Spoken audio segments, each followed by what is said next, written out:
I'm going to move on to a segment here talking about the relationship between the UK and Israel. And what comes into my mind is something that I've used before, which is that if I look out into the eyes of our audience and I say, would the audience prefer me to be honest about what's really happening and what we think needs to be reported, or would they like me to be diplomatic? I think the answer is we should be honest, and I think we need to really start to ask some serious questions, even though many people can find these uncomfortable. And the subject is the relationship of Israel with the UK. So let's have a look at a little bit of material here and just get an impression of why we are flagging up this relationship. So this is going back to October 2023. It was The Guardian with the headline, Sunak promises Israel unqualified support in face of evil, but makes no mention of Gaza plight. And there was a little subheading underneath the photograph which said, Rishi Sunak's support for Israel, not just today, not just tomorrow, but always. So unqualified support for always. And again, Alex, I'm going to ask you for a little bit of help here. But if you promise unqualified support always to the end of time, effectively, what commitment does that make from the UK to Israel, in your opinion?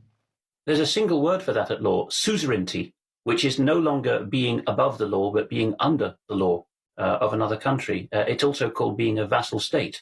You're pledging that that country's interest will outrank your own when there's a choice of men or material, blood and tears, basically, that you will supply that to Israel come what may, even if you need it at home. Well, Alex, thank you for that. I asked the question on the news. You weren't primed on that at all. But let's think about what Alex's reply really means and look at some more, some more material. We're going back to 2011. This is an article on the UK column website, Britain or Israel.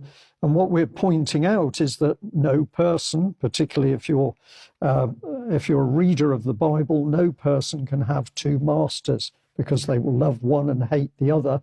And so we asked that question of David Cameron, as he was also talking about his extreme loyalty to Israel. Let's have a look at a little video clip. This is actually from 2014. So let's look at what a younger David Cameron was having to say at that time. You asked the question, what have I done today to try and encourage a two-state solution and a successful conclusion of the peace process? You asked, should I do more to warn of the risks? I come here as a strong friend of Israel, but also as someone who really wants to try and help paint a picture of what this country and this region could look like if a two-state solution went ahead. And I think sometimes we get lost in the process and who's up and who's down and who's given this concession or that concession. And sometimes we can fail to get our eyes fixed firmly on the prize of what this is all about. A secure Israel, safe inside her borders, her people safe, and a state of Palestine alongside as a good neighbor with all of the liberation economically and in terms of security that would bring. That was what I wanted to do today, and that's what my speech was all about. So my question to the audience is, when we hear that clip, and we've now got the UK bombing Yemen, is that a result of UK policy or is it the result of Israeli policy? And I'm going to suggest to our audience that in 2024, we have now got no way of knowing. And this is a very serious position. But back in March 2014, the UK column was also warning of Conservative Minister Francis Maude, who'd set up a web of involvement with Israeli organizations, which included universities. It actually included the police. It included Israeli Force 8200. So we're into the intelligence services and links through to GCHQ. We had links with the Israeli government and its agencies and its education systems and its security systems at all levels, never discussed in Parliament. And we are now left with this residue. So if we come on to more present time, this is 2021, so we're advancing 7 years. We've now got the Memorandum of Understanding between the Ministry of Foreign Affairs of Israel and the UK Foreign, Commonwealth and Development Office on the UK-Israel Strategic Partnership. How many people in the UK public are even aware that this has happened? And I'm just going to flag up, we have mentioned this before, but I think it's important to flag it up again. In the list of topics, we have diplomacy, and it says the consultations will focus on bilateral relations, regional security, counter-terrorism, proliferation, global issues, and increased cooperation in the multilateral arena. And for defence and security, it says cognizant of the importance of joint cooperation in the fields of defence and security as part of the UK-Israel partnership. The UK and Israel will continue their direct and professional bilateral development of the strong defence and security relationship within the existing frameworks between the sides.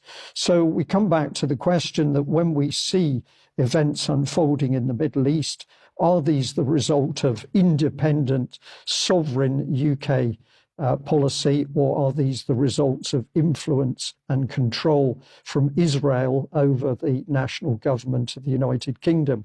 We have no way of knowing, and we will not know until enough people start asking the right questions to lift the lid on this relationship.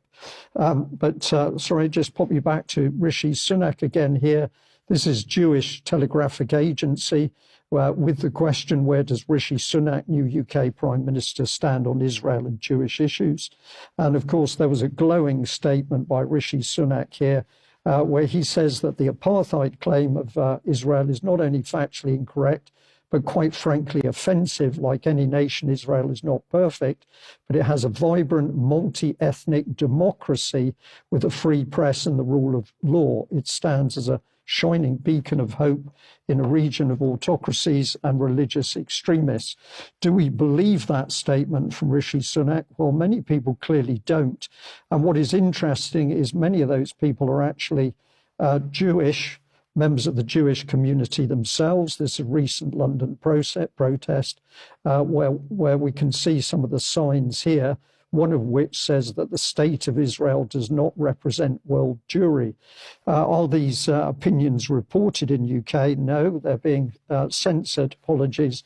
And this protest here of a similar vein is in the United States, where the Jews protesting, one of the banners says Israel is responsible for 75 years of tragic bloodshed of Arab and Jews. So it appears to me there are many questions to be asked of the UK's relationship with Israel. And I would personally like to see the major media outlets interviewing and questioning members of the Jewish community themselves to get their opinion.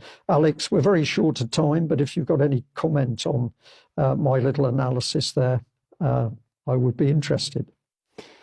The shocker for me was the wording of that memorandum of understanding. Of course, MOUs are a recent development to obviate the need for treaties, as Mark has often reported in the past.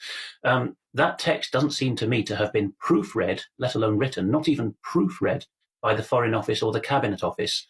Look at the Hebraism at the end there, between the sides, which you also find in Russian English, instead of between the parties, and the tautology, joint cooperation. That would have been fished out immediately if that document had been through Whitehall. I think it went straight from Tel Aviv or Jerusalem to the press. So and then to gov.uk rather, and then to the press from there. That says something about who's wagging the dog there, doesn't it? Well, the rapper Low Key, a British rapper of Iraqi heritage, who's very careful with his sources, so I'm happy to report his tweet rather than any other source on this. He reports that Douglas Murray, one of the supposedly conservative cheerleaders for Israel at the moment, was scheduled to host a fundraiser for Israeli soldiers in London recently, but the event was cancelled because of, shall we say, boomerang effect cancellation. Of course, it tends to be the younger and left-wing people who go for cancellation, particularly this kind that's Dominic Campbell fell victim to in Ullapool, where the right-on staff said, "I'm not serving you, you're Mr. Brexit." But it can backfire as well, because Douglas Murray was going to go to this fundraiser, but the staff at the unnamed venue said they wouldn't even do it for triple pay. That's quite